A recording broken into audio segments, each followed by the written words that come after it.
Hi again, it's Christina from Sunshine and Flora. I grow cut flowers in Zone 5A in Northwest Iowa, and in this video I want to share with you my top 10 favorite cut flowers that I grew last year to sell in market bouquets.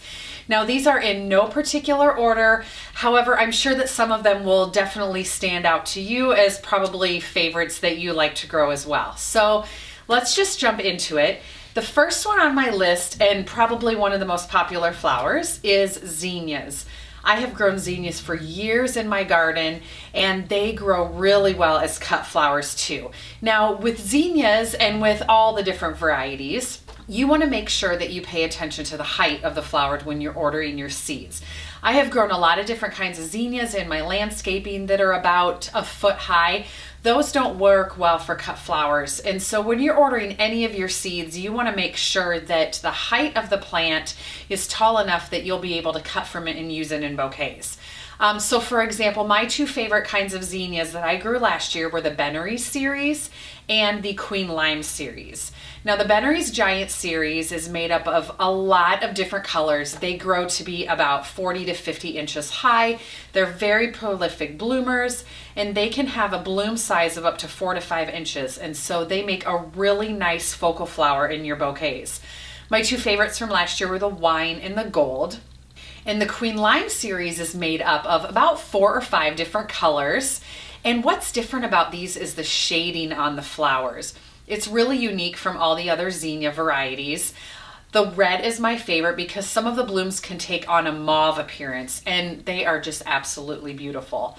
So this year I think I'm growing about every different color of the Bennery's Giant series, and I think all the varieties of the Queen Lime series too. So I should have a really great variety for all of my market bouquets for zinnias. The next flower on my list are Snapdragons, and Snapdragons were one of the earliest flowers that I had for my bouquets last year. I had blooms for Snapdragons all the way from spring all the way till the end of the season. They bloomed all season long for me, which was great. I found that the Potomac and the Costa series were the strongest stem varieties for me, but I really loved the petals on the Madame Butterfly series. Now I use Snapdragons in both my mixed bouquets, and I sold straight Snapdragon bouquets at the farmer's market with about 8 stems, and those sold really well. So this year my plan is to grow about 20 different varieties of Snapdragons, so I have a whole range of colors, and I'm actually going to be starting those in a couple weeks, and so I'm really excited to do so. The next flower on my list, and one of the other really early bloomers that I had last year, were daisies. Now daisies are a perennial in my area in Zone 5, and I had 2 different kinds growing in my landscape.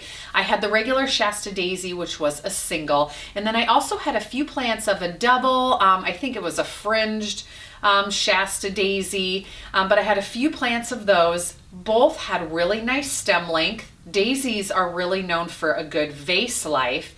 And because I was cutting them in the spring, they gave me a whole second flush of blooms toward the end of summer, which was great too.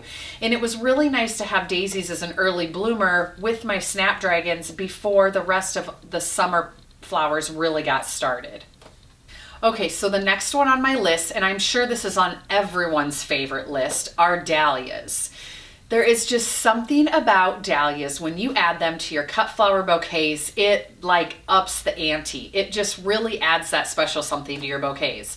Now I grew most of my dahlias from tuber. I did start some from seed, which were a total surprise, which is always fun. I'll probably do that again this year. But like I said, most of them I started from tubers, and dahlias was one of the plants that I realized that I really need to pay attention to the height of the plant. There are some shorter dahlia plants that are good for landscaping, which I accidentally ordered a few of those, and those blooms were not very good for my market bouquets because they were just too short. But a lot of the dahlias will grow to be 4 or 5 feet tall, so you're getting really, really good stem length off your dahlias. Now the vase life of a dahlia is not quite as long as some of the other plants like zinnias, which have a really good vase life, but I still think growing dahlias for bouquets is totally worth it. A couple of my favorites from last year were the Cornell Bronze and the Sweet Natalie. Now the Cornell Bronze was about a 2 to 3 inch bloom size, and the Sweet Natalie was about a 4 to 5 inch bloom size, and I will be growing both of these again this year for sure. One more thing about dahlias, I also wanted to mention one of my fellow YouTubers, Alex the Flower Guy. If you are really into growing dahlias, check out his YouTube channel, which I will link down below. He grows primarily dahlias on a 2-acre farm in Virginia, so make sure to check him out. So the next 3 flowers on my list are more of accent flowers versus a focal flower. And the first one I have is Celosia. I love the way Celosia adds that different texture into the market bouquets. Celosia also is a really good dried flower, and 2 of my favorite varieties that I grew last year were the Selway White and the Pompous Plume mix. Now I actually saved seeds from my Pompous Plume plants to try to save those specific colors that I had last year, so that will be an experiment, and it'll be really fun to see if that actually happens this year. The second accent flower I have on my list is yarrow, and I have found that I really love the look of yarrow in my mixed bouquets. It almost gives that cottage look with how it's shaped, and it is totally different from any other flower that I grow.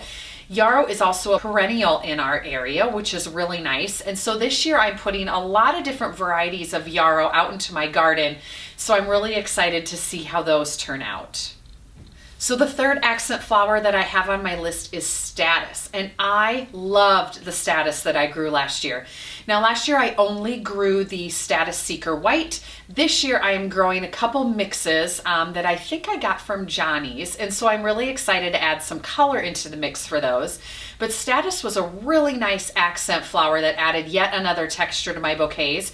And Status also makes a really great dried flower. The colors of it preserve really well. So the next flower on my list are Cosmos. And Cosmos were such a big producer for me last year. I was cutting blooms all the way up till frost. Cosmos also grow really tall, and so they have really nice stem length. And the greenery on Cosmos can actually be used as a filler too, which I really loved. Last year I grew a couple different varieties. I grew the Afternoon White and the Double Click Snow Puff, which I am growing both of those again this year, along with another variety. I think Rubenza is the one I have. The one thing I did learn is I need to put some stakes and maybe some twine around my Cosmos, because they got so tall last year that they started to tip over by the end of the season and I lost a few plants. But they were a really great accent flower for my bouquets. So the next one on my list might not be on a lot of people's list just because it is so hard to grow, and that is Lizzie Anthous. But to me, it was definitely worth growing. Lizzie Anthous blooms are so pretty, and I love the leaves on them. They almost resemble eucalyptus with that light green color. One of the other really good things about Lizzie Anthous is that it has an extremely long vase life, and it also gives you a lot of blooms per plant.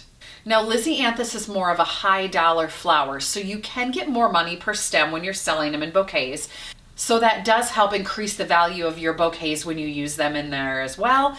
Same with dahlias. You can get more per stem for a dahlia, so that can give you a higher priced bouquet when you're selling it retailly. But Lizzie Anthous to me is definitely worth growing just for how beautiful they are. Okay, so the last flower on my list, and I'm sure this one also is on everyone's favorite list, are sunflowers. Sunflowers are probably one of the most popular cut flowers to sell for summer. And I prefer to grow the Pro Cut variety. Now the Pro Cut varieties are pollenless, which is really nice because when you're selling your bouquets to your clients, then you know that when they get home, you're not going to get all of that yellow pollen dropping on their kitchen table or wherever they keep their bouquet. Pro Cut sunflowers also are a single blooming sunflower versus a branching sunflower. So they're a one and done. And so I succession plant my sunflowers. And when I plant them, usually about the 1st of June, I do a succession planting every 2 weeks so that I have a solid harvest of sunflowers all summer long, all the way up till frost. Now, a couple of my favorite varieties of sunflowers that I grew last year were the Pro Cut Plum, which this one sold really well, I think because it was different, but I noticed that it did not have quite as good a face life as the other sunflowers, but regardless, it was a really great seller. The other one I really liked was the Gold Light, and it had gold petals with a light center. This year, in addition to those, I'm going to be growing the Pro Cut Orange and the Pro Cut Horizon. and I'm sure a few others too. But sunflowers, again, were a huge seller for me last year, so that was a definite one to put on my list. Okay, so that's going to do it for this video. I hope you guys enjoyed hearing about what varieties grew best and sold best for me last year at my farmers markets. Stay tuned for a lot of seeds starting in the spring. I'm going to be documenting everything and sharing it throughout the season, both here on YouTube and on Instagram. So stay tuned. We'll see you soon.